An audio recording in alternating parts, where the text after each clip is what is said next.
السلام عليكم ورحمة الله وبركاته.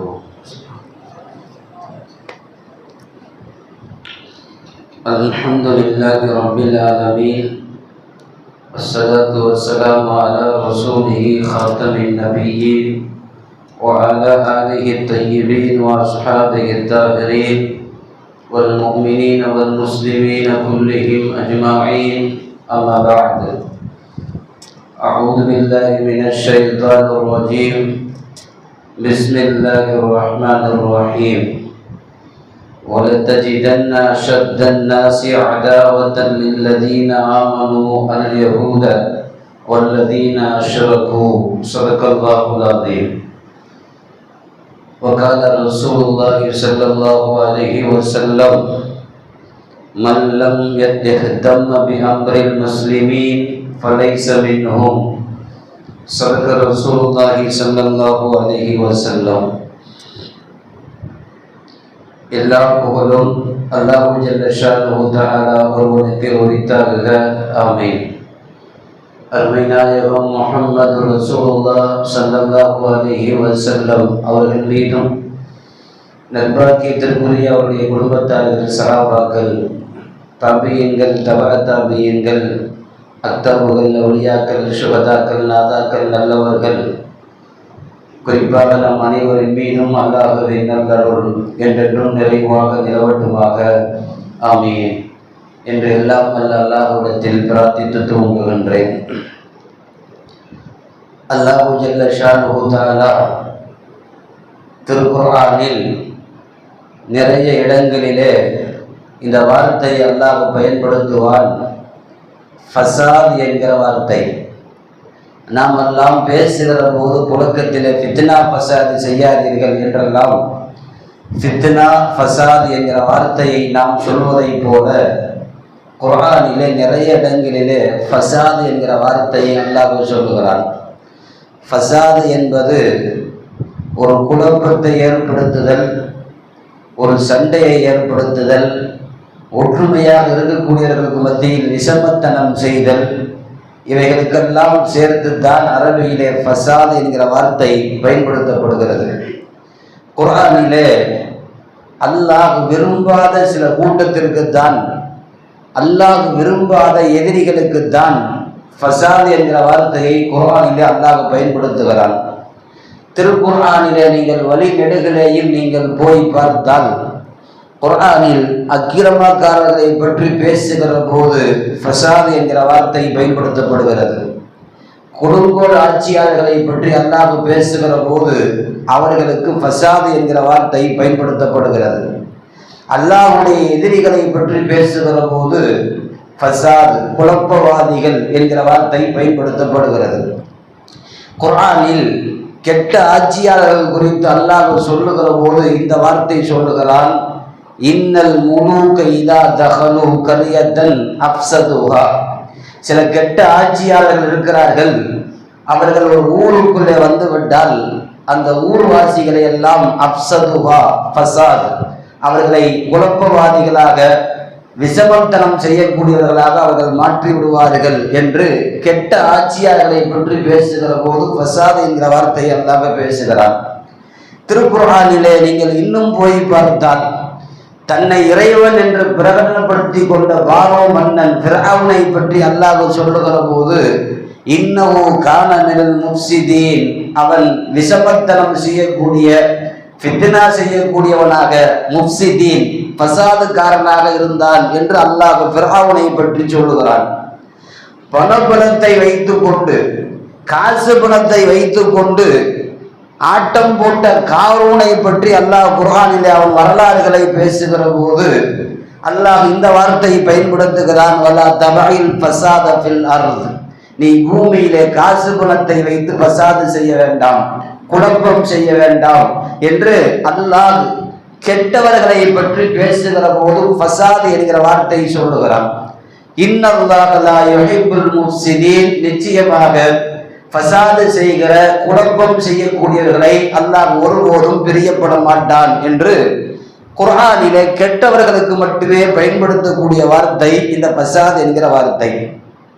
அந்த வார்த்தை குறித்து அல்லாஹ் குர்ஆனிலே ஒரு கூட்டத்திற்கு சொல்லுகிறான், இவர்கள் மனித குலத்திற்கெல்லாம் பசாதை கொடுக்கக்கூடியவர்கள், விஷமத்தனம் செய்யக்கூடியவர்கள் என்று அல்லாஹ் ஒரு கூட்டத்திற்கு சொல்லுகிறான். அந்த கூட்டத்தோடு நீங்கள் எந்த காலத்திலையும் ஒட்டு உறவு வைத்துக் கொள்ளாதீர்கள் என்று குர்ஆனில் அந்த கூட்டத்தை மட்டும் சொல்லுகிறான். அவர்கள் தான் இன்றைக்கு இஸ்ரவேலர்கள் என்று சொல்லுகிற யூதர்கள். யூதர்களில் ஒட்டுமொத்தமாக அத்தனை பேரும் பசாதுக்குள்ளவர்கள், முஃப்ஸிதீன்கள் என்று குர்ஆன் சொல்லுகிறது. நமக்கு தெரியும், உலகம் ஆரம்பிக்கப்பட்ட காலத்திலிருந்து முடிக்கப்படக்கூடிய காலம் வரைக்கும் யூதர்கள் அல்லாஹ்விற்கு எதிரியாகவே இருப்பார்கள். குறிப்பாக முஸ்லிம்களுக்கு அவர்கள் முதல் எதிரியாக இருப்பார்கள் என்பது குர்ஆனில் அல்லாஹ் அந்த கூட்டம் குறித்து மிக தெள்ள தெளிவாக சொல்லுகிறார். நாமெல்லாம் அல்ஹம்து சூரா ஓதுகிறோம். அல்ஹம்து சூரா ஓதாமல் தொழுகை கிடையாது. அதிலே அல்லாஹ்விடத்திலே நாம் பிரார்த்தனை செய்துவிட்டு அந்த வார்த்தை முடிகிற போது கைரில் மக்தூபி அலைஹிம் வலத்தாலீன், யா அல்லாஹ் உன்னால் கோபப்படுத்தப்பட்ட அந்த கூட்டத்தார்களை விட்டும், வழிகேடு உள்ள அந்த கூட்டத்தார்களை விட்டும் நேரான வழியை எங்களுக்கு காட்டுவாயாக என்று சொன்னவுடன் ஆமீன் என்று நாம் சொல்லுவோம். குர்ஆனுடைய எல்லா தப்சீர்களிலேயும் அல்லாஹ்வின் கோபத்துக்குரியவர்களுடைய பாதை கைரில் மக்தூபி, அவர்கள் யார் என்று எழுதுகிற போது அவர்கள் யூதர்கள் என்று எழுதுகிறார்கள். ஒவ்வொரு தொழுகையிலையும் யா அல்லாஹ் யூதர்களுடைய வழியை எங்களுக்கு பின்பற்றுகிறவாறு வைத்து விடாதே என்று நாம் கேட்கிறோம். அல்லாஹ் கேட்க சொல்லுகிறான். எந்த அளவிற்கு அவர்கள் முஃப்ஸிதீன்களாக இருந்தால் தொழுகையில் கூட அவர்களுடைய பாதைக்கு நாங்கள் போய்விடக் கூடாது என்று கேட்கிறவாறு அல்லாஹ் வைத்திருக்கிறான் என்றால், அவர்கள் இஸ்லாத்திற்கு மட்டுமல்ல மனித குலத்திற்கு அவர்கள் ஒரு தீய சக்தி, அவர்கள் மனித குலத்திற்கு அவர்கள் ஒரு எதிரி என்பதை குர்ஆன் பதிவு செய்கிறது. உலகம் தோன்றிய காலத்திலிருந்து யூதர்கள் அப்படிப்பட்ட விஷமத்தனத்தை செய்கிறார்கள் என்பதை அல்லாஹ் எந்த கூட்டத்தையும் அவ்வளவு தெளிவாக குர்ஆனிலே சொல்லவில்லை. குர்ஆனுடைய வழி நெடுகிலேயும் ஏன் ஒவ்வொரு அத்தியாயத்திலையும் அல்லாஹ் யூதர்கள் குறித்து பேசுகிறான். நமக்கெல்லாம் தெரியும், யூதர்கள் உலகத்தில் ரொம்ப குறைவானவர்கள். இன்றைக்கு தேதிக்கு 1,20,00,000 பேரை விட ரொம்ப குறைவாக இருக்கிற ஒரு கூட்டம். ஆனால் உலகத்தில் எந்த மூலையில் எது நடந்தாலும் அவனுக்கு தெரியாமல் இருக்காது. உலகத்தினுடைய ஒட்டுமொத்த அசைவுகளையும் கண்காணிக்கக்கூடிய உளவுப்படையாக இன்றைக்கு இருக்கிற தீய சக்தியாக இஸ்ரேலர்கள், குறிப்பாக யூதர்கள் இருக்கிறார்கள் என்பது நமக்கெல்லாம் தெரிந்த ஒன்று. யூதர்கள் குறித்து அவருடைய வரலாறுகளை நீங்கள் எடுத்து பார்த்தால் நமக்கு தெரியும். யாக்கூப் அலைஹிஸ்ஸலாம், ஹஜ்ரத் யாக்கூப் அலைஹிஸ்ஸலாம் குறிப்பாக யூசுப் அலைஹிஸ்ஸலாமுடைய சந்ததிகள். யூசுப் அலைஹிஸ்ஸலாத்தோடு கூட பிறந்த சகோதரர்களில் ஒருவர் தான் யஹூதா என்று அவருக்கு பெயர். யாக்கூப் அலைஹிஸ்ஸலாத்திற்கு 12 மக்கள், அதிலே 4வது மகன் தான் யஹூதா என்பவர். இவருடைய பரம்பரையிலிருந்து வந்தவர்களை தான் யஹூதா, யகூதிகள், யூதர்கள் என்று நாம் சொல்லுகிறோம். இவர்கள் குறித்து எழுதுகிற போது யூசுப் அலைஹிஸ்ஸலாத்தை எப்படி கொல்ல வேண்டும், எப்படி சதிச்சிட்டம் செய்ய வேண்டும் என்கிற கொலை திட்டத்தை இந்த யஹூதா தான் போட்டு கொடுத்தார் என்பது வரலாறு. வரலாறு வழி நெடுகிலேயும் நீங்கள் போய் பார்த்தால் யூதர்கள் குறித்திருக்கிற, அவர்கள் மீது இந்த உலகம் வைத்திருக்கிற, மார்க்கம் வைத்திருக்கிற பல்வேறு குற்றச்சாட்டுகள் நிறைய உண்டு. அதில் குர்ஆன் குறித்து என்ன சொல்லுகிறது, அந்த கூட்டத்தை குறித்து அல்லாஹ் என்னென்ன சொல்லுகிறான் என்பதை நாம் யோசிக்கிறோம். இன்றைக்கு ரொம்பவும் தீய சக்தி என்று நாமெல்லாம் பேசிக் கொண்டிருந்த யூதர்கள், அல்லாஹ் குர்ஆனிலே சொல்லுகிறான், உலகத்தில் யாருக்கும் தராத நிஅமத்துக்கள், அருள் கொடைகளை எல்லாம் நாம் அவர்களுக்கு கொடுத்தோம். அறிவு கொடுத்தோம். எல்லோருக்கும் தான் அறிவு கொடுத்திருக்கிறான். ஆனால் அல்லாஹ் சொல்லுகிறான், ஹிக்மத், நபிமார்களுக்கு கொடுக்கக்கூடிய ஹிக்மத் என்கிற நுண்ணறிவு அந்த கூட்டத்திற்கு நாம் கொடுத்தோம். கல்வி அறிவு கொடுத்தோம். இன்னும் சொல்ல போனால் வந்திருக்கிற லட்சக்கணக்கான நபிமார்களில் 70,000 நபிமார்கள் யூதர்களுக்குள்ளே மட்டும் வந்திருக்கிறார்கள். நிறைய நபிமார்களை அந்த கூட்டத்திற்கு நாம் கொடுத்தோம்.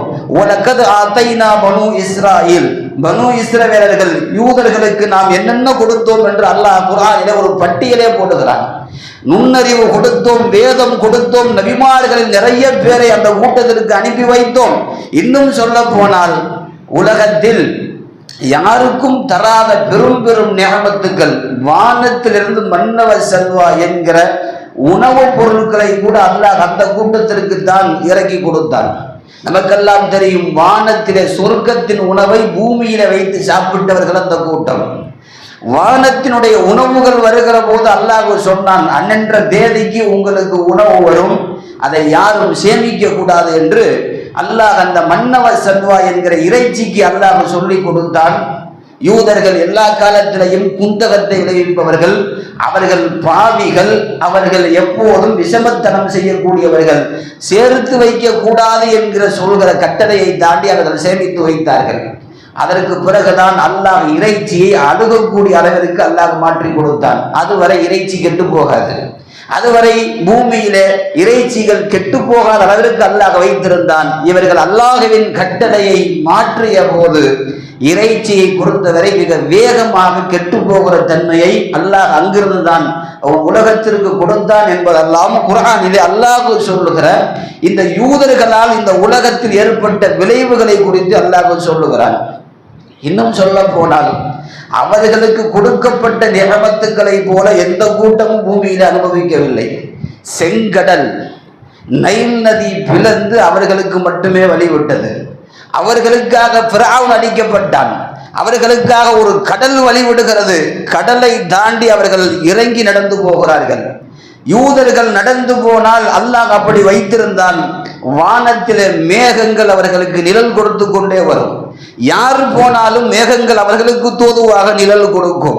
இப்படி எல்லா நியமத்துக்களையும் கொடுத்த போது அவர்கள் அல்லாஹ்வின் நியமத் என்று அதை சொல்லவில்லை. அவர்கள் என்ன சொன்னார்கள் என்பதை குர்ஆனில் அல்லாஹ் சொல்லுகிறான், நாங்கள் எல்லாம் அல்லாஹ்விற்கு செல்ல பிள்ளைகள், எங்களுடைய முன்னோர்கள் அப்படி வாழ்ந்தார்கள், ஆகவே எங்களுடைய குலப்பெருமைக்காக அல்லாஹ் எங்களுக்கு அப்படி செய்கிறான் என்று அவர்கள் தங்களை தாங்களாகவே உயர்த்தி பேசினார்கள். இன்றைக்கு ஒரு கூட்டம் அப்படித்தானே சொல்லுகிறது, நாங்கள் எல்லாம் தலையில இருந்து பிறந்தவர்கள், நாங்கள் எல்லாம் அதிலே இருந்து பிறந்தவர்கள், நாங்கள் தான் முதல் குவாலிட்டி என்றெல்லாம் பேசுகிற அந்த வார்த்தை. உலகத்தில் முதலில் இந்த சனாதனத்தை பேசியவன் யூதன். நாங்கள் எல்லாம் வேறு மாதிரி படைப்பு என்று அவன் பேசினான். அல்லாஹ்வுடைய நியமத்துக்களை நன்றி செலுத்தாமல் தங்களை தாங்களாகவே உயர்த்தி கொண்டான். திருக்குர்ஆனில் இவர்கள் மனித குலத்திற்கு ஒட்டுமொத்தமான எதிரி என்பதை, பகிரங்க பாவி என்பதை குர்ஆன் எல்லா இடங்களிலேயும் பதிவு செய்கிறது. லத்தஜிதன்ன அஷத்தன் நாசி, குர்ஆனிலே அஷத்தன் நாசி, மனித குலத்திற்கே ரொம்பவும் மிகப்பெரிய ஒரு தீய சக்தி, எதிரி. ஆமனு அல் யஹூத வல்லதீன அஷ்ரகு, ஈமான் கொண்டவர்களுக்கு யகூதிகள் யூதர்கள் எப்போதும் எதிரிகளாகவே இருப்பார்கள், அவர்கள்தான் எதிரி என்பதை குர்ஆன் பெயரோடு சொல்லுகிறது. திருக்குர்ஆனிலே இவர்கள் குறித்து நிறைய குற்றச்சாட்டுகளை அல்லாஹ் ஒவ்வொரு வசனத்திலையும் வைக்கிறான். வேற எந்த கூட்டத்தை பற்றியும் அல்லாஹ் குர்ஆன்ல இவ்வளவு டீட்டெயிலா பேசல. ஏன் தெரியுமா? உலகம் இவர்களை பற்றி தெரிந்து கொள்ள வேண்டும் என்பதற்காக. வேத கிதாபுகளில் காலம் காலமாக படிக்கிற அந்த கிதாபுகளில் அல்லாஹ் பதிவு செய்கிறான், ஒரு யூதன் இப்படியெல்லாம் அவன் இருப்பான் என்பதை அல்லாஹ் குர்ஆனிலே பதிவு செய்கிறான். திருக்குர்ஆனில் முதலில் நபிமார்களை கொன்றவர்கள் யூதர்கள் என்று வருகிறது.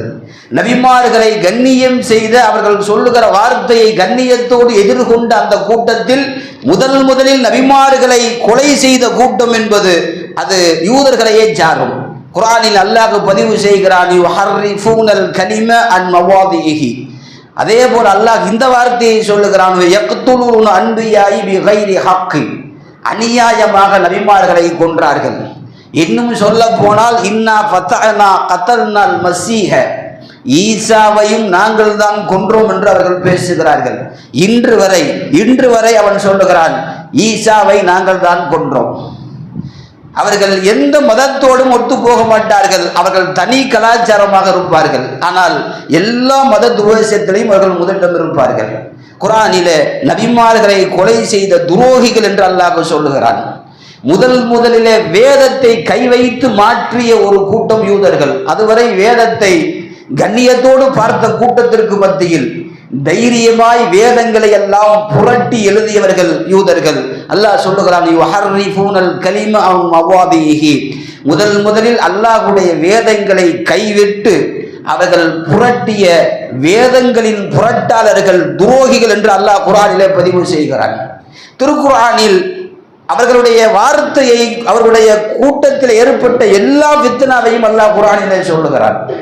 எல்லா நபிமார்களும் பூமிக்கு வருகிற போது ஜக்காத்து கொடுங்கள், சதக்கா கொடுங்கள், அல்லாஹ்விற்கு உதவி செய்யுங்கள், அல்லாஹ் உங்களிடத்திலிருந்து இந்த ஜக்காத்தை எதிர்பார்க்கிறான் என்று சொன்னபோது அவர்களால் முடிந்த உதவிகளை செய்தார்கள். முதலிலே ஜக்காத்தை எதிர்த்து பேசிய காரூனுடைய வரலாற்றில் யூதர்கள் தான் பேசினார்கள். என்ன செய்தார்கள் தெரியுமா? ஜக்காத்தையும் கொடுத்தார்கள், சதக்காவும் கொடுத்தார்கள். கொடுத்துவிட்டு சொன்னார்கள், நஹ்னு அன்சாருல்லாஹ், நாங்கள் அல்லாஹ்வுக்கே பொருளாதாரம் கொடுத்து உதவிய கூட்டம். ஜக்காத்தை கொடுத்து விட்டு சொன்ன வார்த்தை யாராவது நம்முடைய சிந்தனையில் அப்படி வருமா? ஜக்காத்து கொடுத்து விட்டு நான் அல்லாஹ்விற்கு காசு கொடுத்து விட்டு உதவினேன் என்று யாராவது நினைப்போமா? அவன் வாய் விட்டு சொன்னான். அது மாத்திரமல்ல, அல்லாஹ் இப்படியே பதிவு செய்கிறான், இன்னல்லாஹ ஃபக்கீருன் வ நஹ்னு அக்னியா. ஜக்காத்தையும் சதக்காவையும் கொடுத்து விட்ட யூதர்கள் சொன்னார்கள், நாங்கள் எல்லாம் பணக்காரர்கள், எங்களிடத்திலே உதவி வாங்கி அல்லாஹ் பிச்சைக்காரன். இது குர்ஆனிலே அல்லாஹ் பதிவு செய்கிறான். ஜக்காத்தை கொடுத்து விட்டு அரப்பை பிச்சைக்காரன் என்று பேசிய ஒரு தரம் கெட்ட கூட்டம் யூத கூட்டம் என்று அல்லாஹ் குர்ஆனிலே பதிவு செய்கிறான். இப்படி வரலாற்று வழி நெடுகிலேயும் நீங்கள் போய் பார்த்தால் எந்த வார்த்தையும், ஒரு நல்ல வார்த்தை கூட அல்லாஹ்வுடைய வாயிலிருந்து வரவில்லை. வேத கித்தாபுகள் எந்த வார்த்தையும் நல்லவர்கள் என்று பதிவு செய்யவில்லை. அந்த அளவிற்கு ஒரு மோசமான முஃப்ஸிதீன்கள், விசமிகள் என்று குர்ஆன் சொல்லுகிறது. எந்த பாவத்தையும் யோசிக்காமல் செய்யக்கூடிய மிகப்பெரிய பாவிகள் யூதர்கள். அவர்கள் எந்த பாவத்தையுமே அவர்கள் பாவமாக நினைக்க மாட்டார்கள். இரத்தத்திலேயே அப்படி ஒரு உறைந்து போன ஒரு பாவம். அல்லாஹ் குர்ஆனிலே சொல்லுகிற போது, காலு நலி யதுகுலுல் ஜன்னத இல்லா மன் கான ஹூதன் அவ் நஸாரா, நாங்கள் என்ன பாவம் செய்தாலும் அல்லாஹ் எங்களை எல்லாம் பிடிக்க மாட்டான்.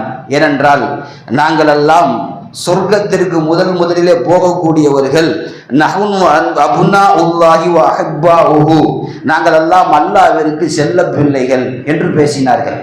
பாவம் செய்தாலும் எங்களுக்கு எந்த தண்டனையும் வராது என்று அவர்கள் இன்று வரை பேசுகிறார்கள். குர்ஆன் இதையெல்லாம் பதிவு செய்து வைத்திருக்கிறது. அவர்கள் என்னென்ன அநியாயம் செய்தார்கள் என்பதை குர்ஆன் எல்லா இடங்களிலேயும், குர்ஆன் முழுக்க யூதர்களை பற்றி பேசுகிறது. அல்ஹம்து சூராவில் இருந்து துவங்கி குர்ஆனிலே எல்லா சூறாக்களிலேயும் அவர்களுடைய வாடை இல்லாத எந்த சூறாவும் கிடையாது. அல்லாஹ் குர்ஆனிலே சொல்லுகிறான், முதலில் வட்டியை உலகத்திற்கு அறிமுகப்படுத்தியவர்கள் யூதர்கள். வட்டியை அவர்கள் தான் அறிமுகப்படுத்தினார்கள். இந்த காசை கொடுத்து விட்டு திரும்ப வழங்குகிற போது இவ்வளவு காசு வேண்டும் என்று உலகத்தின் வட்டியின் வாசலை திறந்த பாவிகள் என்று குர்ஆன் சொல்லுகிறது. சம்மாஊனல் கதிப வ அக்காலூன லிஸ்ஸுஹ்தி, குர்ஆனில் அல்லாஹ் சொல்லுகிறான், பொய்யையும் விலக்கப்பட்ட பொருளையும் உலகத்திற்கு அவர்கள் சாப்பிடுகிற ஒரு வாயிலை அவர்கள் தான் திறந்து விட்டார்கள். வட்டியை உருவாக்கினார்கள், சூனியத்தை அவர்கள் தான் உலகத்திற்கு கொண்டு வந்தார்கள் என்றெல்லாம் யகூதிகள் குறித்து அல்லாஹ் போகிற இடமெல்லாம் அவர்களுடைய குற்றச் செயல்களை குறித்து அல்லாஹ் சொல்லுகிறான். எல்லா பாவத்தையும் செஞ்சுட்டு அவன் அடிக்கடி சொல்லிக் கொள்வானாம், காலத்தில் யூதர்கள் எல்லாம் சொல்லுவார்கள், எதுல்லாஹி மஹ்தூலா, நாங்கள் என்ன பாவம் செஞ்சாலும் அல்லாஹ் எங்களை பிடிக்க மாட்டான், எங்கள் விஷயத்தில் அல்லாஹ்வுடைய கை கட்டப்பட்டிருக்கிறது, அல்லாஹ்வுடைய கை விலங்கு போடப்பட்டிருக்கிறது, எங்களை அவன் அழிக்க மாட்டான் என்று அவர்கள் இருமாப்போடு பேசிக்கொண்டார்கள். இதுவெல்லாம் குர்ஆனில எந்த கூட்டத்தை பற்றியும் இவ்வளவு டீட்டெயிலா அல்லாஹ் சொல்லல. யூதர்கள் குறித்து அல்லாஹ் பேசுகிறான். நான் ஆரம்பத்தில் சொன்னது போல் உலகத்தில் 1,20,00,000 பேர் மட்டும்தான் யூதர்கள். யூத மதம் ஒன்றும் யாரு போனாலும் சேர்த்து கொள்ளுகிற பரவலாக்கப்படுகிற மதம் அல்ல. யூதர்கள் ஆரம்பத்தில் இருந்து கொள்கையிலே கொஞ்சம் பிடிவாதக்காரர்கள். அவர்களுடைய இரத்தத்திலே இருந்து வர வேண்டும், அப்படித்தான் அவர்கள் யூதர்களாக ஏற்றுக்கொள்வார்கள். யாராவது கன்வெர்ட் ஆகி நான் யூத மதத்தில் போய் சேர்ந்துக்கிறேன்னா சேர்க்க மாட்டான். கிறிஸ்டினை போல, முஸ்லீம்களை போல, புத்த மதத்தை போல அது பரப்பப்படக்கூடிய மதம் அல்ல. அவன் பரப்பக்கூடிய மதமாக இருந்தால் இன்றைக்கு உலகத்தில் அவன் அதிகபட்சமாக அவன் யூதன் இருந்திருப்பான். அது அவர்களுடைய இரத்தத்திலிருந்து அது வர வேண்டும். என் இரத்தத்திலிருந்து என் பிள்ளை, என்னுடைய பிள்ளை இருந்து அப்படி வர வேண்டும் என்று அவன் எதிர்பார்ப்பான். உலகத்திலேயே 1 கோடி பேர் மட்டும் இருக்கிற அந்த யூதர்கள் வேற யார் போனாலும் அதில் சேர முடியாது. ஏனென்றால் நாங்கள் குலப்பெருமை வாய்ந்தவர்கள் என்று அவர்கள் இன்று வரை பேசிக் கொள்ளுகிறார்கள். குர்ஆனில் முஸ்லீம்களுக்கான உலகத்தில் 2 எதிரியை அல்லாஹ் சொல்லுகிறான். 2 பேருமே உங்களுக்கு எதிரி. அதில் ஜின் இனத்தை சார்ந்தவன் உங்களுக்கு ஒரு எதிரி, மனித குலத்தை சார்ந்தவன் 2வது எதிரி. ஜின் இனத்தை சார்ந்த ஷைத்தான் அதுவும் முபீன், உங்களுக்கு பகிரங்கமான விரோதி என்று அல்லாஹ் சொல்லுகிறான். ஷைத்தான் ஒன்றும் மலக்கல்ல, அவன் ஜின் இனத்தை சார்ந்தவன், நெருப்பிலே படைக்கப்பட்டவன். ஜின் இனத்தில் இருந்துதான் அவன் மலக்குமார்களுக்கெல்லாம் உஸ்தாதாக ஆனான். ஆகவே ஜின் இனங்களிலே உங்களுக்கு எதிரியாக இருப்பவன் இப்லீஸ் என்கிற ஷைத்தான். மனித குலத்திலே உங்களுக்கு எதிரியாக இருப்பது யூதர்கள் என்கிற இந்த படைப்பு. இந்த 2 பேரும் உங்களுக்கு பகிரங்க விரோதி என்று ஷைத்தானுக்கு நிகராக உலகத்திலே பேசப்படுகிற ஒரு விரோதி என்பது யூதர்கள். தங்களுக்கு பிடிக்கவில்லை என்றால் யோசிக்கவே மாட்டார்கள், யாரையும் கொல்லுவார்கள். நபிமார்களை கொன்ற கூட்டம் வேற யாரை கொல்வதற்கு தயங்கும்? யாரை வேண்டுமானாலும் கொல்லுவார்கள். ஏனென்றால் அவர்களுடைய இரத்தம் அப்படி. இன்று வரை நமக்கெல்லாம் தெரியும், அல் மொசாட் என்று சொல்லுகிற உலகத்திலேயே ரொம்பவும் புலன் அமைப்பு என்று சொல்லுகிற அந்த அமைப்பு என்பது உலகத்தில் ஃபர்ஸ்ட்ல யூதர்கள் தான் கையிலே வைத்திருக்கிறார்கள். அந்த மொசாத்தை வைத்துத்தான் பெரிய பெரிய தலைவர்களை எல்லாம் கொன்றார்கள். இடி அமீன் என்று சொல்லுகிற பெரும் பெரும் சர்வதிகாரிகளை கொன்றார்கள். சமீபத்தில் ஹமாஸினுடைய இயக்க தலைவர்களை எல்லாம் அவர்கள் தான் கொன்றார்கள்.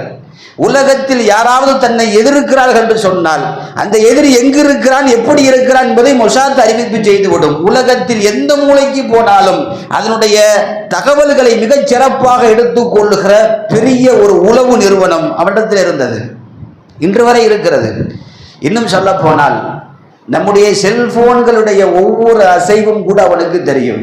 பலஸ்தீனுக்கு போனவர்கள் எல்லாம் சொல்லுவார்கள், பொதுவாக நாமெல்லாம் விமான நிலையத்திற்கு போனால் அல்லது ஒரு பஸ்ஸிலே போனால் செக்கிங் நடக்கும், இறங்குவார்கள், நம்மை செக் பண்ணுவார்கள், நம்முடைய பேக்கை உள்ளே வைப்போம், ஸ்கேன் பண்ணும், போய் விடுவோம். ஆனால் இஸ்ரேலில் மட்டும்தான் இந்த சிஸ்டம் இருக்கிறது. நீங்கள் பஸ்ஸிலேயே உட்கார்ந்து கொள்ளலாம், விமானத்திலேயே உட்கார்ந்து கொள்ளலாம், விமானமே ஸ்கேன் ஆகும். நீங்கள் இறங்க வேண்டியதில்லை. ஒரு ஒட்டுமொத்த பஸ்ஸும் சேர்த்து ஸ்கேன் பண்ணுகிற ஒரு சின்ன ஒரு அணு ஆயுதம் இருந்தால் கூட, ஒரு சின்ன பேனாவிலே கத்தி இருந்தால் கூட அவனுக்கு தெரிந்து விடுகிற அளவிற்கு உண்டான உலகம் வியக்கக்கூடிய பெரிய பெரிய கண்டுபிடிப்புகள் இன்று வரை அவனிடத்தில் தான் இருக்கிறது. தன்னை உலகத்தில் பெரும் சர்வதிகாரம் என்பதை உலகத்திற்கெல்லாம் நிரூபித்துக் கொண்டிருந்த இஸ்ரேல் நமக்கெல்லாம் தெரியும்.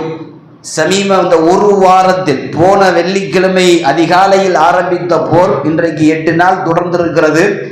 ஈராக்குக்கும் ஈரான் என்று சொல்லுகிற அந்த நாட்டிற்கும் இஸ்ரேலுக்கும் மத்தியிலே போர் மூன்றிருப்பது உங்களுக்கு நன்கு தெரியும். அந்த போர் குறித்தெல்லாம் நீங்கள் நிறைய தகவல்கள் சேகரித்திருப்பீர்கள், படித்திருப்பீர்கள், கேட்டிருப்பீர்கள். சமூக ஊடகங்களில் இன்றைக்கு இந்த ஒரு வார காலமாக அதுதான் பேசப்படுகிற மைய பொருளாகவும் இருக்கிறது. ஈராக்கை சேர்ந்த அதனுடைய ஈரானுடைய நாட்டை சேர்ந்த அதனுடைய சுப்ரீம் ஸ்டார் என்று சொல்லுகிற அதனுடைய அமைச்சர், அதனுடைய ஆளுநர் அசதுல்லா கொமேனி என்பவர் 85 வயசு. உலகத்திலே நாம் இதையெல்லாம் கவனிக்கிற போது ஒரு பெரிய சர்வதிகார நாடுகளுக்கெல்லாம் தன்னை மையப்படுத்தக்கூடிய ஒரு இஸ்ரேல், ஈரான் என்கிற அந்த நாட்டில் இருக்கக்கூடிய ஒரு 85 வயசானவர் அவர் திரும்ப அடிக்கிறார் என்கிற போது நாம் யோசித்து பார்க்கிறோம். 85 வயசுல நம்மெல்லாம் உட்கார்ந்து கூட முடியாது. ஒரு நாட்டை, அதுவும் உலகமெல்லாம் பார்த்தால் நடுங்கக்கூடிய இஸ்ரேலை அவர் எழுந்து நின்று அடிக்கிறார் என்று சொன்னால், அவர் இஸ்லாத்திலே ஈரானை பொறுத்தவரை நிறைய ஷியாக்கள் தான். ஷியாக்களுக்கும் முஸ்லிம்களுக்கும் மத்தியில் நிறைய பிளக்கு இருக்கிறது. அவர்கள் அலியை தான் நபியாக கருதுவார்கள், ஹசன் ஹுசனை தான் அவர்கள் மிகப்பெரிய அளவிலே போற்றுவார்கள். அவர்களுடைய தொழுகை மரபெல்லாம் வேறு மாதிரி தான் இருக்கும், அவருடைய இஸ்லாத்தினுடைய சட்டங்கள் எல்லாம் வேறு மாதிரி தான் இருக்கும். இன்னும் சொல்ல போனால் ஷியாக்களை பொறுத்தவரை இஸ்லாத்திலிருந்து வெளியேறிய கூட்டம் என்று தான் அறிவிப்பு செய்யப்படுகிறது. ஆனால் எது எப்படியோ இஸ்ரேலை கவனித்து ஈரான் என்று வருகிற போது அது நாம் ஈரானைத்தான் நாம் இங்கே சப்போர்ட் பண்ணுகிறோம் என்பதல்ல, ஒரு நியாயத்தின் அடிப்படையில், ஒரு அநியாயம் என்கிற அடிப்படையில் இஸ்ரேலை தவிர்த்து நாம் ஈரானுக்காக துவா செய்கிற கடமைப்பட்டிருக்கிறோம்.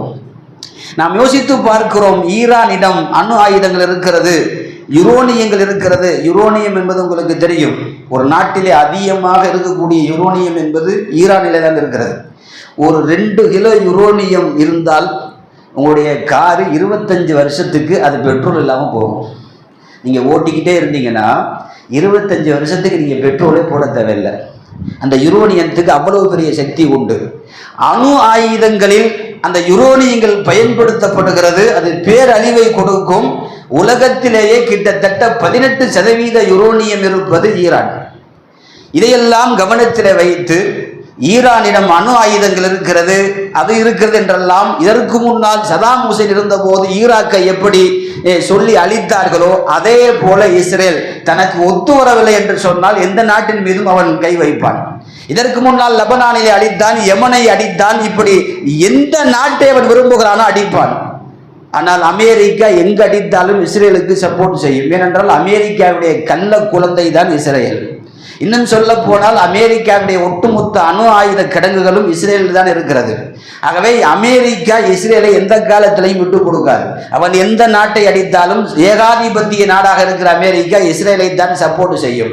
அந்த அடிப்படையில் இந்த தடவையும் எப்போதும் போல் அமெரிக்கா இஸ்ரேலுக்கு ஆதரவாக ஈரானுக்கு எகட்டியாக, அதாவது எகன்ஸாக சரணடைய வேண்டும் என்றெல்லாம் சொல்லி அந்த நாட்டினுடைய அதிபர்களை எல்லாம் சொன்னபோது, பொதுவாக ஈமானை பொறுத்தவரை ஒரு திமிர்த்தனம் எப்போதும் இருக்கும். அது அநியாயத்திற்கு தலைவணங்கவும் கூடாது. ஒரு 85 வயசாக கூடிய ஒரு கிழட்டு சிங்கமாக இருக்கிற அவர் சொல்லுகிறார், நீயும் போருக்கு வந்தாலும் பார்க்கலாம் வா என்றுதான் சொல்லுகிறார். பொதுவாகவே ஈமானிய உரம் இது ஈராக் இஸ்ரேலை அடிக்கிறது என்பது ஒரு பக்கம். ஆனால் இதற்கு முன்னால் காசாவில் அடித்தார்களே, காசா மக்களை பாடுபடுத்தினார்களே, அவர்களுடைய அந்த பத்துவா இப்போது பலித்திருக்கிறது. கண்ணுக்கு முன்னால் ஒரு பலஸ்தீனை துண்டு துண்டாக வெட்டினார்கள் இல்லையா? அல்லாஹ் தஆலா ஈரானை வைத்து இப்போது இஸ்ரேலை ஒண்ணுமே இல்லை என்பதை போல உலகத்திற்கு அல்லாஹ் நிரூபித்து காட்டி கொண்டு வருகிறார். உலகத்தில் நான் தான் பெரிய சக்தி என்று இஸ்ரேல் எல்லா காலத்திலையும் சொல்லி கொண்டிருக்கிறது. நமக்கு தெரியும், குர்ஆனில் இந்த வார்த்தை உண்டு, நான் எப்போதெல்லாம் பெரியவன் என்று நாம் சொல்லுகிறோமோ அப்போதெல்லாம் நமக்கு மேல் ஒருத்தன் இருப்பான் என்பது குர்ஆனுடைய வார்த்தை. ஃபௌக குல்லி தி இல்மின் அலீம், ஒவ்வொரு கல்வியாளனுக்கு மேல் ஒரு கல்வியாளன் எப்போதும் இருப்பான். இஸ்ரேலை பொறுத்தவரை அவர்கள் கண்டுபிடிப்புகளில் டெக்னாலஜியிலே இன்றைக்கு வரை முதலிடம். அவர்களுக்கு பயன்படுத்தக்கூடிய, அவர்கள் தயாரிக்கக்கூடிய உற்பத்தி பொருள் மட்டும் இந்தியாவிலே மட்டும் 70%. அவர்களுடைய ஒரு மேகியாக இருக்கட்டும், ஒரு சின்ன ஜூஸ் பாட்டிலா இருக்கட்டும், அவன் தயாரிப்பு இல்லாமல் உலகத்தில் எந்த உணவுப் பொருட்களும் கிடையாது.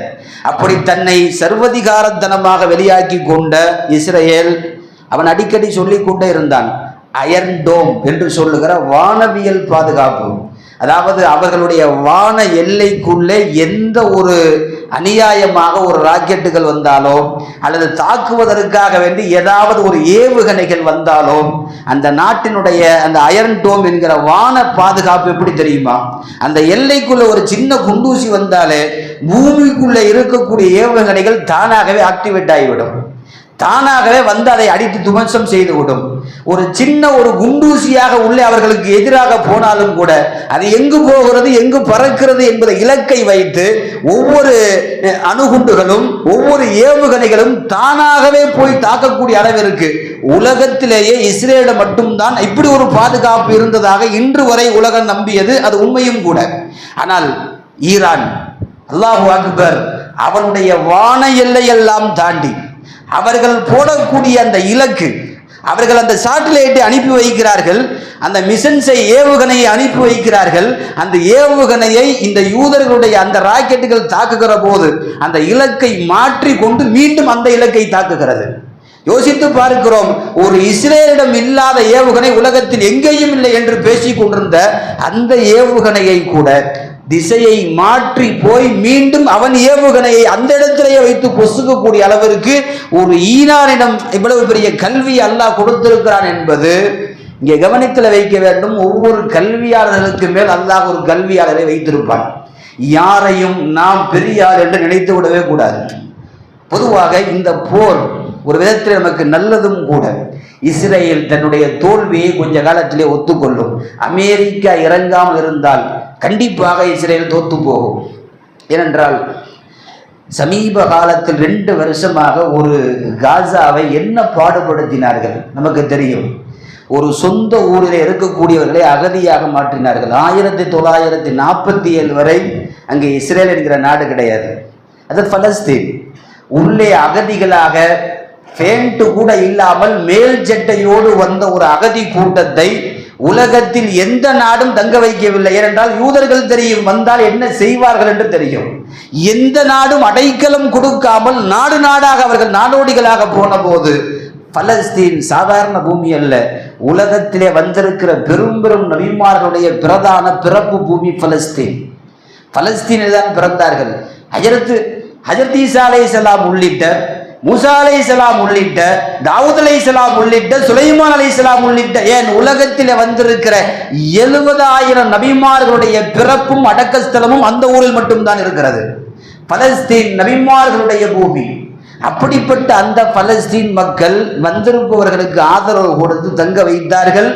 தங்க வைத்ததின் பின்னணி இப்போது இஸ்ரேல் என்கிற ஒரு நாட்டை அவர்களுக்குள்ளேயே உருவாக்கி உலக வரைபடத்தை மாற்றி தங்களுடைய நாட்டை சேர்த்து காசா என்கிற மக்களை அந்த இடத்தை எல்லாம் அடித்து நொறுக்கி அதையும் தங்களுடைய நாடாக பிரகடனப்படுத்துவதற்கு ஒரு முயற்சி நடந்து கொண்டு வந்தது. உங்களுக்கு தெரியும், 2 வருஷ காலம் அந்த மண்ணை துவம்சம் செய்து விட்டார்கள். அல்லாஹ் அக்பர். எழுதக்கூடிய பள்ளிக்கூடத்தினுடைய போர்டு கூட குண்டு துளைக்காத போர்டு கிடையாது. பள்ளிவாசலில் எந்த மெஹராபும் குண்டு துளைத்து ஓட்டை இல்லாத மெஹராபு கிடையாது. இன்னும் சொல்ல போனால் இதற்கு மேல் இந்த நாடு இனி உருவாக முடியாது என்கிற அளவிற்கு அத்தனையும் அங்கே சிதைக்கப்பட்டு விட்டது. காசா இப்போது உலக பரப்பில் ஒரு எலும்பு கூடாய் மட்டும் காட்சி அளிக்கிறது. ஆனால் உண்மை என்ன தெரியுமா? அல்லாஹ் அந்த மண்ணிற்கு அப்படி ஒரு ஈமானிய சக்தி கொடுத்திருக்கிறான். நபி ஸல்லல்லாஹு அலைஹி வஸல்லம் சொல்லியும் விட்டார்கள், அந்த ஊரில் போர் நடந்து கொண்டே இருக்கும், கியாமத்து வரை நடக்கும். ஆனால் அவர்களை ஒன்றும் செய்ய முடியாது. எந்த நாடும் ஒன்றும் செய்ய முடியாது. சாப்பாட்டிற்கு அழுகலாம், குடிமக்கள் குடியிருக்காமல் வீடுகளிலே கூட நீங்கள் இல்லாமல் தெருவிலே வாழலாம், அவர்களை ஒன்றுமே செய்ய முடியாது என்று சொல்லிவிட்டார்கள் ஸல்லல்லாஹு அலைஹி வஸல்லம். இமாம் மஹதி வருவார், ஈசா வருவார், கடைசியாகத்தான் அந்த போர் முடியும். பிறகுதான் யூதர்கள் கொல்லப்படுவார்கள். அதுவரை பலஸ்தீன் மக்களும் இருப்பார்கள், யூதனும் இருப்பார்கள். அவர்களை துடைக்க முடியாது என்பது பெருமானாருடைய முன்னறிவிப்பு. 2 வருஷமா ஒரு ஏவுகணை தாக்குதலில் ஒரு மண் இந்த உலக பரப்பிலே இருக்கிறது என்று சொன்னால் அது பலஸ்தீன் மட்டும்தான். ஒரு வாரம் இஸ்ரேலிடம் ஈரான் போர் செய்தது. கதறுகிறான் இஸ்ரேல் மக்கள், கதறுகிறார்கள். இன்னும் சொல்ல போனால் 2 வருஷம் என்ன சேதத்தை இஸ்ரேல் உருவாக்கியதோ இந்த ஒரு வாரத்தில் அல்லாஹ் அதை விட பன்மடங்கு சேதத்தை இஸ்ரேலிடத்தில் அல்லாஹ் உருவாக்கி விட்டான். மொசாட் என்று சொல்லுகிற உலகத்தினுடைய மிகப்பெரிய உளவு நிறுவனம்.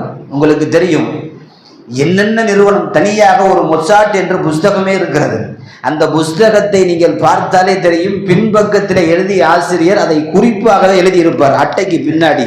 மொசாத் என்கிற உளவாளி உங்களோடு ஒருவன் இருக்கலாம், இந்த புத்தகத்தை படிக்கிற போது திரும்பி பார்த்து கொள்ளுங்கள், மொசாட் உளவாளி உங்களை கண்காணித்துக் கொண்டிருக்கலாம் என்று எழுதியிருப்பார்.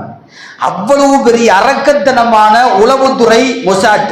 இன்றைக்கு அந்த மொசாட் நிறுவனத்தை அடித்து நொறுக்கப்பட்டு விட்டது. நான் என்ன சொல்ல வருகிறேன், உலகத்தில் அல்லாஹ் தஆலா நினைத்தால் எவ்வேறுபட்டவனையும் அழிக்க முடியும். இதற்கு பின்னணியில் அல்லாஹ் ஒரு 85 வயசான ஒரு நபரை தான் காரணம் காட்டுகிறான். நாம் யோசித்து பார்க்கிறோம், நம்முடைய ஆயுத பலங்கள் பண பலங்கள் எல்லாம் அப்பாற்பட்டது. அல்லாஹ் நாடினால் எதை வைத்தும் வேலை வாங்குவார். அதனால்தான் யூதர் சமுதாயத்தையே உலகம் வெறுத்ததை என்னவோ ஹிட்லர் வெறுத்தான். நமக்கு தெரியும், ஹிட்லர் ஒரு சர்வதிகாரி, நிறைய கொலைகள் செய்தவன், நிறைய அவன் மீது தவறுகள் இருக்கிறது. ஆனால் அவன் ஒரு நல்ல காரியம் செய்தான். அவன் சொல்லிவிட்டே போனான், யூதர்களை பார்த்தால் கொல்லுவான், யூதர்கள் அவனுக்கு பிடிக்காது, யூதர்களை எல்லாம் கொன்று ஒழித்தான். கொலை செய்வதற்காகவே ஆங்காங்கே அமைப்புகளை வைத்தான். அவன் வாழ்ந்த காலத்திலே மட்டும் யூதர்கள் ப்ராப்பராக ஹிஸ்டரி எடுத்து பார்த்தீங்கன்னா 60 லட்சம் யூதர்களை கொன்றதாக, இன்னும் சொல்ல போனால் 1 கோடி பேருக்கு மேல் அவன் கொலை செய்ததாகவெல்லாம் அவன் கொலை செய்த சர்வாதிகாரிகளில் அவன் இன்றைக்கு வரை முதலிடத்தில் இருக்கிறான். குறிப்பாக யூதர்களை கொன்றான். 10 பேர் யூதர்கள் என்றால் அதிலே 7 பேரை கொல்லுவான், 3 பேரை விட்டுருவான். நிறைய யூதர்களை கொலை செய்து விட்டு கடைசியிலே உலகத்திற்கு சொன்ன வார்த்தை உங்களுக்கு தெரியும், நான் 100-லே 90% யூதர்களை கொன்று விட்டேன், இன்னும் உலகத்திலேயே 10% பேர் தான் இருக்கிறார்கள், இவர்களையும் என்னால் கொல்ல முடியும், ஆனால் விட்டு போகிறேன். ஏன் தெரியுமா? இவர்களையும் கொன்று விட்டால் பின்னால் வருகிற சமுதாயம் ஹிட்லர் பாவி, யூதர்களை எல்லாம் கொலை செய்து விட்டான் என்று என்னைத்தான் பேசுவீர்கள். அவன் எப்படிப்பட்டவன், ஏன் கொலை செய்தேன் என்று என்னை நீங்கள் புகழ்வதற்கு 10% விட்டு போகிறேன், பார்த்து கொள்ளுங்கள் என்று அவன் அன்றைக்கு சொல்லிவிட்டு போனான். இன்றைக்கு நாம் யோசிக்கிறோம், பொதுவாக அந்த 10% போட்டு தள்ளியிருக்கலாமோ, ஏன் இப்படி விட்டான் என்று நாம் ஹிட்லரை பத்துவாதான் செய்ய வேண்டியிருக்கிறது. நான் என்ன சொல்ல வருகிறேன், உலகத்தில் அவர்கள் முஸ்லீம்களுக்கு அல்ல மனித குலத்திற்கு விரோதி என்று குர்ஆன் சொல்லுகிறது.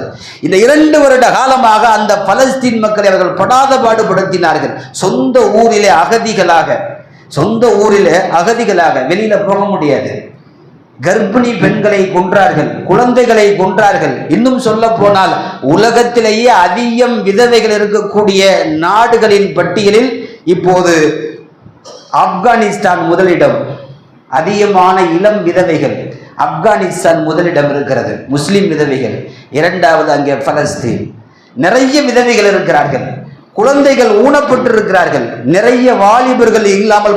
இந்த 2 வருஷத்துல மட்டும் கிட்டத்தட்ட 58,600 பேர் படுகொலை செய்யப்பட்டதாக உலக அமைப்பு நமக்கு கண்டனம் தெரிவிக்கிறது. அதனுடைய கொலை செய்தவருடைய பட்டியலையும் கொடுக்கிறது. 58,600 பேர் ஒரு ஊருக்குள்ளே இல்லை என்று சொன்னால் அந்த ஊர் எப்படி இருக்கும்?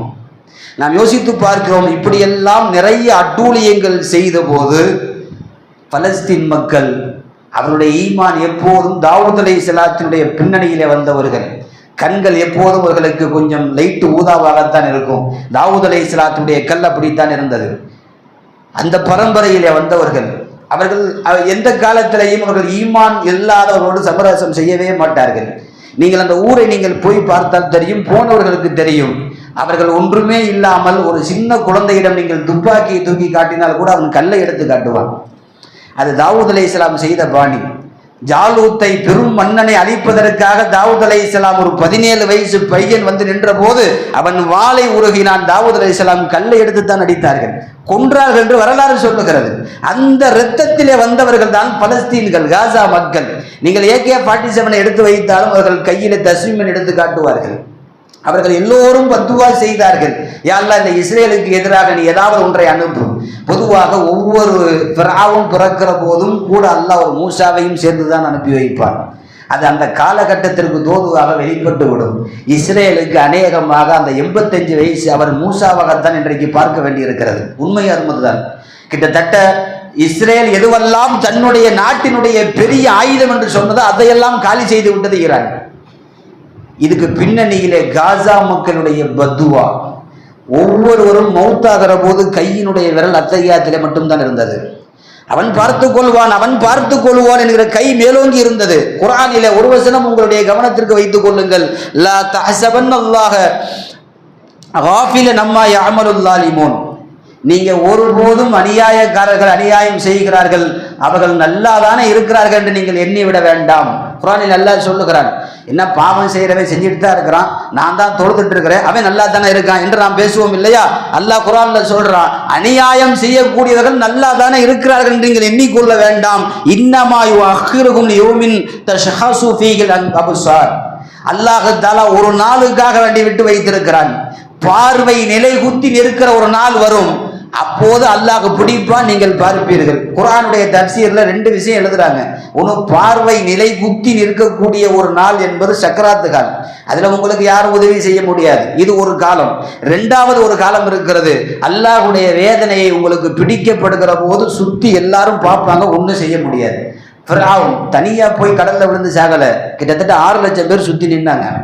6 லட்சம் பேர் நினைத்திருந்தால் ஃபிரௌனை மிக ஈஸியாக கொண்டு வந்திருக்க முடியும். ஆனால் அல்லாஹ் உதவி செய்ய வைக்கவில்லை. உதவி செய்ய வேண்டும் என்கிற எண்ணத்தையும் அல்லாஹ் போடவில்லை. அநியாயக்காரர்களை அல்லாஹ் பிடிக்கிற போது அவர்கள் பார்ப்பார்கள், உதவி செய்வதற்கு பெரும் கூட்டம் இருக்கும், உதவ மாட்டார்கள். இப்படி போயிட்டோமே என்கிற அந்த வைத்தறிச்சலோடையே சாவார்கள் என்பதை அல்லாஹ் குர்ஆனிலே சொல்லி காட்டுகிறான். அந்த அடிப்படையில் பொதுவாகவே யாருடைய பத்துவாவையும் நாம் வாங்கிவிடக்கூடாது. குறிப்பாக இல்லாதவனுடைய பத்துவா. நபி ஸல்லல்லாஹு அலைஹி வஸல்லம் சொன்னார்கள், இத்தக தஅவத்தல் மظلوம், அநியாயம் செய்யப்பட்டு அநியாயக்காரருடைய வாயிலிருந்து, அநீதம் இழைக்கப்பட்டவனின் வாயிலிருந்து வரக்கூடிய வார்த்தையை பயந்து கொள்ளுங்கள். குர்ஆன்ல வத்தகுல்லா, அல்லாஹ்வை பயந்துகன் வருது. அதுக்கு பிறகு பயந்துகன் சொல்றது ஹதீஸ்ல வத்தகுல் தஅவத்தல் மظلوம், அநியாயம் இழைக்கப்பட்டவனுடைய வார்த்தையை பயந்து கொள். எந்த காலத்திலையும் பெருமானார் சொல்லுகிறார்கள், ஒரு அநியாயம் இழைக்கப்பட்டவனுடைய வாயிலிருந்து ஐயோ இப்படி ஆயிருச்சே என்று அவன் கத்தல் எடுத்து ஆரம்பித்து விட்டால், அவன் காஃபிராக இருக்கட்டும், முஸ்லீமாக இருக்கட்டும், எந்த மதத்தை சார்ந்தவனாக இருக்கட்டும், அநியாயம் இழைக்கப்பட்டவன் மட்டும் குரல் எடுத்து அவன் கூப்பிட ஆரம்பித்தால், ஹதீஸிலே வருகிற வார்த்தை தஹ்மிலு அலா கமாமி, அந்த வார்த்தையை மேக கூட்டங்கள் சுமந்து கொண்டு போகிறது. அந்த சுமந்து கொண்டு போகிற அந்த பத்வாவிற்கு துஃப்தஹு லஹா அப்வாபுஸ் ஸமா, வானத்தின் கதவுகளெல்லாம் தானாக திறந்து கொள்கிறது. அல்லாஹ்வுடைய அரிசிலே போய் அது நிற்கிறது. அந்த வார்த்தையை அவன் கேட்கிறான். நீங்கள் என்ன பத்துவா செய்தாலும் அந்த பத்துவாவை அல்லாஹ் கேட்கிறான். பலிக்கு பலி எடுக்காமல் அல்லாஹ் அவனுக்கு மரணம் தரமாட்டான் என்பது நபிகள் நாயகம் ஸல்லல்லாஹு அலைஹி வஸல்லம் சொன்ன இந்த வார்த்தை காசா மக்களுடைய 2 வருஷத்தினுடைய பத்துவா. எழுதுகிறார்கள், 2 வருஷம் ஒரு ஊரை அடித்து துவம்சம் செய்தவர்கள், அதனுடைய நாட்டினுடைய இழப்பீடுகளை கொடுக்கிற போது இவ்வளவு கோடி ஆகும், இந்த கோடிகளை கொடுத்தால்தான் மீண்டும் காசாவை கட்டமைக்க முடியும் என்று சொல்லுகிற, இத்தனாயிரம் மில்லியன் கோடி வேண்டும் என்று சொல்லுகிற காசா மக்களுடைய அழிவை ஒரே ஒரு வாரம் இஸ்ரேல் சொல்லுகிறது, காசாவுக்கு தேவைப்படுவதை போல 3 மடங்கு பொருளாதாரம் எங்களுக்கு தேவைப்படுகிறது. அது இருந்தால் மட்டுமே இஸ்ரேலை அடுத்த கட்டத்திற்கு நகர்த்த முடியும் என்று அந்த வாயால் அல்லாஹ் சொல்ல வைக்கிறார் என்று சொன்னால், அல்லாஹ் நினைத்தால் 2 வருஷத்தினுடைய இழப்பீடை அல்லாஹ் ஒரே வருஷத்தில் அந்த பத்துவாவை கொண்டு முடிக்க முடியும் என்பதை இது போன்ற போர் நிகழ்வுகளின் மூலம் நாம் பார்த்து கொண்டு வருகிறோம். உலகத்திற்கு ஒரு உண்மை உங்களுக்கு தெரியும், நாம் எந்த பக்கம் இருக்கிறோம் என்பதல்ல, ஒரு முஸ்லீம் அல்லாதவர்கள் ஷியாக்களாக இருந்தாலும் கூட அவர்களின் பக்கம் நியாயம் இருக்கிறது என்பதற்காக அவர்களுக்கு நாம் துவா செய்ய கடமைப்பட்டிருக்கிறோம். நபிகள் நாயகம் ஸல்லல்லாஹு அலைஹி வஸல்லம் சொன்னது போல், மல்லம் யஹ்தம்ம பி அம்ரில் முஸ்லிமீன், ஒரு முஸ்லீம் லா இலாஹ இல்லல்லாஹ்னு சொல்லிட்டான், அப்படிப்பட்ட ஒரு முஸ்லீமுடைய வாழ்க்கை ரொம்ப சிரமமா இருக்குன்னு சொன்னா அவர்களுக்காக நீங்கள் துவா செய்யுங்கள். துவா செய்யாமல் கண்டும் காணாமல் நகர்ந்து கொண்டால் ஃபலைஸ மின்ஹும், அவர்கள் நம்மை சார்ந்தவர்கள் அல்ல என்று நபி ஸல்லல்லாஹு அலைஹி வஸல்லம் சொன்னார்கள். அந்த அடிப்படையில் அநியாயம் இழைக்கப்பட்டிருக்கிற அதே நேரத்தில் ஒரு நியாயத்திற்காக வேண்டி நிற்கக்கூடிய ஈரானுக்காக நாம் துவா செய்வோம். எல்லாம் அல்ல இறைவன் இப்போது பிறந்திருக்கிற இந்த கலகத்தில் இஸ்ரேலுக்கு அல்லாஹ் ஒரு தீர்க்கமான முடிவை தந்தல் புரிவானாக. திடமாக நிற்கக்கூடிய ஈரானுடைய கால்களை அல்லாஹ் திடப்படுத்தி தருவானாக. இது போன்ற உலக முஸ்லிம்களுக்கு மத்தியில் ஒரு போர் பயம் இல்லாத ஒரு சுமூக ஒரு சூழ்நிலையை அல்லாஹ் ஏற்படுத்தி தருவானாக. உலகத்தினுடைய எல்லா முஸ்லிம்களுக்கும் வெற்றியை தருவானாக. ஆமீன். வாஹிரு தஅவானா அல்ஹம்துலில்லாஹி ரப்பில் ஆலமீன்.